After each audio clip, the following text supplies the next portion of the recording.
Olá, estudantes! Tudo certo por aí? Espero que estejam todos bem e animados para a nossa aula de Geografia. Eu sou a professora Vanessa. Sejam bem-vindos! Hoje vamos falar sobre industrialização. Você sabia que estamos vivendo uma super revolução? E que nossas experiências provavelmente estarão nos livros futuramente? Pois é, mas fique comigo para entendermos melhor esse tema. Aproveita e assina a lista de presença. Basta apontar o celular para o código QR que aparece aí na tela. Enquanto você faz isso, vou dar um recado rápido para os professores e professoras que estão nos assistindo. Esta aula é destinada ao 7º ano dos anos finais e trabalharemos a habilidade de estabelecer relações entre os processos de industrialização e inovação tecnológica, com as transformações socioeconômicas do território brasileiro. O objetivo é entender e discutir sobre o processo de industrialização no Brasil e os impactos sociais e econômicos, bem como na distribuição territorial da população. Pronto, recado dado, vamos à nossa aula. Como eu comentei, hoje o assunto é industrialização. Essa palavra é derivada de uma outra, que é indústria. Você acha que as indústrias sempre existiram? Vamos contextualizar. As pessoas já comercializavam diversos produtos. E vamos utilizar aqui como exemplo uma padaria. Antigamente as pessoas já fabricavam pães e vendiam aos outros. Mas como era o processo de produção desse pãozinho? Uma pessoa que soubesse fazer preparava sua tradicional receita de pão e acordava cedo para sovar a massa. Sovar é o modo de amassar a massa do pão. Daí, essa mesma pessoa moldava os pãezinhos, colocava para assar e ficava de olho. Acabado o tempo de forno, retirava e deixava exposto para vender. Ótimo, né? Porém, o trabalho manual e braçal tem suas limitações no que diz respeito ao volume de produção. Um padeiro que vende pães no bairro de forma artesanal não conseguiria vender para uma cidade inteira. Ele não teria tempo e nem recursos para produzir, armazenar e comercializar para tantas pessoas. E o que a industrialização mudou nesse processo? A industrialização surgiu como meio de maximizar a produção e os lucros. Isso basicamente quer dizer que, quanto mais eu produzo, mais eu vendo e ganho dinheiro. Mas como produzir mais? Contratando mais pessoas? Também. Mas a indústria veio com a proposta de um lugar próprio para produção em larga escala, como grandes fábricas, unindo o trabalho humano, energia e máquinas. Os países europeus foram os primeiros a passar por esse processo de industrialização. O Brasil, junto de outros países em desenvolvimento, iniciou esse processo a partir da segunda metade do século XX. Bom, e como aconteceu e o que resultou de todo esse processo de industrialização em nosso país? Outra possibilidade que surgiu com isso é de levar seu produto para diversos lugares do Brasil e até do mundo. Hoje conhecemos várias empresas que funcionam e fornecem seus produtos no Brasil inteiro. Ainda no exemplo do pãozinho, já existem empresas que fabricam pães, congelam e vendem para diversos lugares. Algumas funcionam assim a nível mundial, dinâmica que tem muito a ver com a globalização. Importante ressaltar que o crescimento das indústrias afetou e afeta diretamente o processo de urbanização e o fluxo de pessoas nas cidades. Por que isso? Porque as indústrias oferecem oportunidades e acabam atraindo pessoas para trabalhar. As pessoas que vão trabalhar numa determinada indústria precisam morar em locais mais próximos. Com novos moradores, esse local passa a ter mais comércios e por aí vai. Percebem como é um processo de desenvolvimento em cadeia? Uma coisa puxa a outra. Porém, essa dinâmica não aconteceu de forma simultânea em todo o território brasileiro. A primeira região a se desenvolver industrialmente foi a Sudeste. Naquela época, o produto que era o foco da economia brasileira era o café. Mas na primeira metade do século XX, ocorreu no Brasil uma crise cafeeira, que desvalorizou muito o preço desse produto. E depois disso, a indústria brasileira começou a crescer e se diversificar um pouco. Os setores têxtil, alimentício e fábricas de sabão e vela são alguns exemplos. Mas ok, entendemos um pouco o que é a industrialização. Vamos falar mais sobre os impactos dessa dinâmica nas questões sociais, econômicas e distribuição territorial da população. Bom, com o crescimento do setor industrial, vimos que as pessoas são atraídas para áreas onde surgiam ou surgem oportunidades de trabalho. O que isso gera? Dentre outros fatores, deu-se início a um fenômeno chamado êxodo rural. Já ouviu algo a respeito? O êxodo rural tem a ver com a saída em massa de pessoas da área rural para as cidades. Muitas pessoas viam nas áreas industriais oportunidades de trabalho e melhoria de vida. Por isso acabavam deixando o campo e iam para centros urbanos. Isso aconteceu no Brasil principalmente na época em que a grande produção de café desacelerou. E as pessoas começaram a ficar sem emprego no campo e viam uma oportunidade na cidade. E como já comentamos, se a população de um lugar cresce bastante, essas pessoas começam a precisar de bens de consumo. Então, isso favorece o surgimento de comércios como padarias, supermercados, farmácia e outros. Além da alta demanda no setor de serviços como saúde e educação. E com isso, só aumenta o processo de urbanização. É um ciclo. O desenvolvimento de atividades industriais foi um dos grandes marcos do crescimento econômico do país. E melhorar a economia do país impacta nas relações econômicas externas, aumenta a competitividade. Ou seja, é um processo essencial para produzir riquezas nacionais. Um outro fator positivo é que os brasileiros passaram a ter mais acesso a produtos industrializados com valores reduzidos. E as condições econômicas acabaram despertando interesse até mesmo de pessoas para imigrarem para cá. Mas você consegue pensar em alguma consequência ruim? Vamos ver algumas. O crescimento industrial tem grandes impactos ambientais. Aumenta a poluição de rios, do ar e do solo. Gases e substâncias despejadas de forma incorreta no meio ambiente causam ainda hoje muitos prejuízos.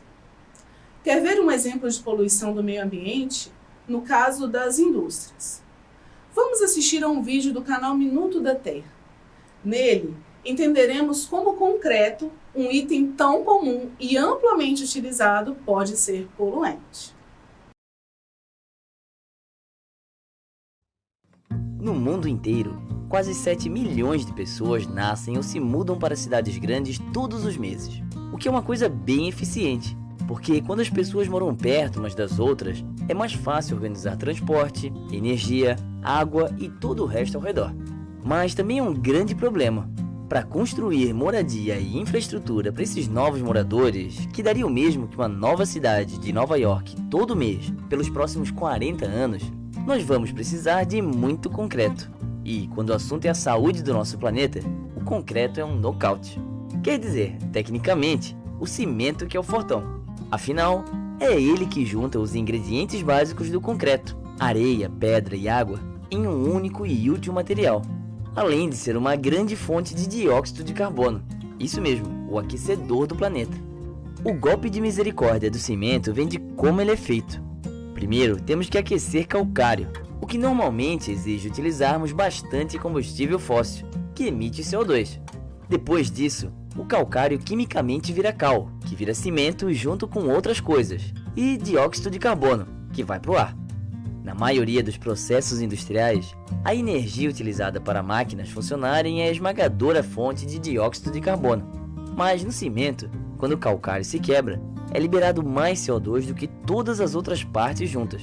No total, para cada tonelada de cimento que fazemos, quase 1 tonelada de CO2 é liberada na atmosfera. Atualmente, o cimento é responsável por 8% das emissões de dióxido de carbono da humanidade, o que é mais do que aviões, navios e caminhões juntos. E enquanto continuarmos construindo uma nova cidade de Nova York todos os meses, essas emissões só vão aumentar. Então, o que fazer com o cimento? Nós poderíamos construir alguns desses novos edifícios com outros materiais, ou também usar menos cimento por edifício. Para o cimento que já usamos, poderíamos tentar produzi-lo utilizando fontes de energia renováveis. Isso tudo com certeza ajudaria, mas a verdadeira virada no jogo seria parar de usar calcário no cimento, que então não liberaria CO2. E já existem alternativas por aí, algumas reduzindo a quantidade de calcário necessário e outras substituindo-o completamente.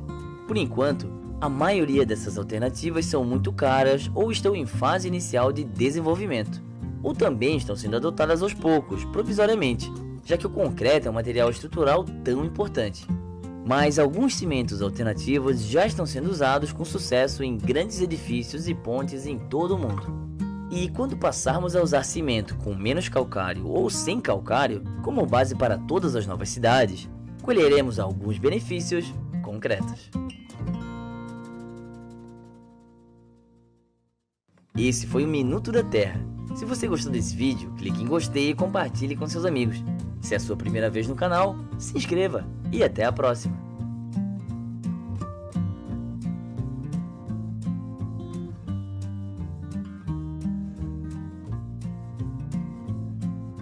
Gostou do vídeo? Entendeu as más consequências do concreto? Esse é apenas um exemplo de como a indústria pode gerar consequências ruins ao meio ambiente. Ah, gente, não esqueçam de registrar a presença aqui na aula, viu? O preenchimento é bem rápido. Basta apontar o celular para o código QR que aparece aí na tela. Pensando nisso, já dá para imaginar onde há maior número de pessoas concentrada dentre essas regiões? Veja o mapa do fluxo migratório do Brasil de 1950 a 1970. As pessoas costumavam ir para onde tinha mais ofertas de empregos. A vida precária e falta de emprego onde moravam eram alguns dos fatores de atração para outras regiões. Vejam quantas pessoas foram para o Sudeste. Esse fluxo intenso causa superlotação das cidades, um fator complicado quando se fala em questões sociais. Suprir a necessidade básica de tantas pessoas torna-se um desafio para as grandes cidades. Sem contar que quando as pessoas não encontram emprego e moradia dignos, acabam vivendo em condições precárias. Por isso, há tantas consequências diferentes em toda essa história de industrialização. Bom, e temos as áreas de industrialização clássicas, que são aquelas que passaram pelo primeiro grande processo de atividades industriais no Brasil. Aqui nos referimos principalmente à região Sudeste. Essa região teve destaque principalmente em São Paulo. As regiões de industrialização mais recentes são o Nordeste e o Sul. E esse processo de industrialização recente teve alguns incentivos e programas governamentais para estimular a distribuição de atividades industriais pelo país.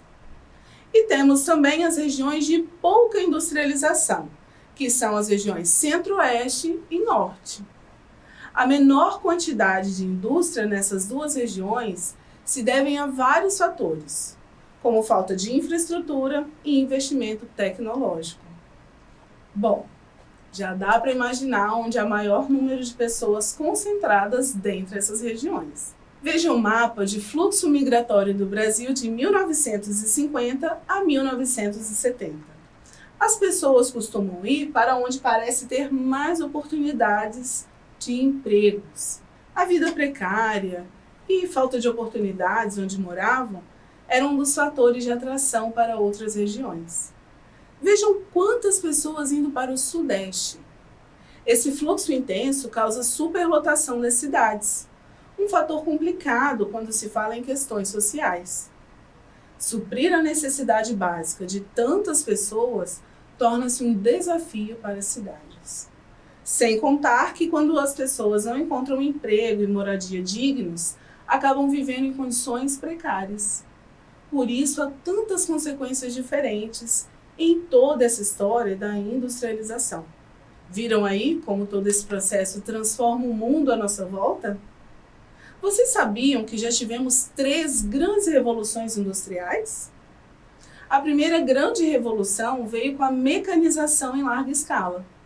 A segunda trouxe a eletricidade e a operação em massa das grandes máquinas. A terceira marca a chegada da eletrônica e da tecnologia. Para melhor entender, vamos retornar àquele exemplo do pão. Na primeira grande revolução, o padeiro conseguia produzir mais por ter auxílio de algumas máquinas para sovar os pães. Mas ele mesmo é que manuseava as máquinas. Na segunda revolução, aparece a eletricidade. Com a energia era possível fazer aquela máquina que precisava de alguém operar funcionar sozinha por meio da energia elétrica. Na terceira, a máquina sova a massa, calcula tempo de descanso e avisa quando esse tempo terminar. Dá para pensar em vários procedimentos que foram sendo otimizados e melhorados. E hoje em dia, estamos vivendo a 4ª revolução industrial. Essa tem a ver com a integração entre o mundo virtual e o mundo real. Você já ouviu falar em NFT e metaverso? Ambos são termos já presentes em nossos dias e se referem a direitos e ambientes virtuais. Como vai ser isso? Como vai transformar o que conhecemos hoje? Vamos acompanhar. Agora é sua vez de pesquisar e depois compartilhar sua resposta. Escolha um produto. Focando nesse produto, indique as etapas de produção dele e como a industrialização transformou essa produção. Pode ser de qualquer produto comum, queijo, roupas, TV, carros. Com certeza você vai encontrar curiosidades sobre a dinâmica de produção desses e outros itens. Depois, você pode compartilhar o resultado da sua pesquisa com a gente lá no Instagram, @deverencasa-na-tv, combinado? Vamos relembrar o que aprendemos na aula de hoje? Vimos que a industrialização surgiu como forma de maximizar produção e lucros. Também aprendemos que ela tem impacto direto na urbanização, regionalização e em questões sociais e econômicas. Entendemos que o mundo já passou por 3 grandes revoluções industriais e que estamos vivendo a 4ª grande revolução. Além de pontos positivos, há consequências negativas ligadas a esse processo, como exemplo da poluição. E você? O que sabe sobre a 4ª revolução industrial que estamos vivendo? Você pode conversar com seus familiares e amigos a respeito. Conta pra gente o que você descobriu. E também não deixe de registrar a sua presença aqui na aula. Basta apontar o celular para o código QR que aparece aí na tela. É isso, galera. Nossa aula está terminando. Continuem ligados na programação. Foi um prazer estar com vocês. Até a próxima e não esqueçam, mesmo distantes, estamos juntos.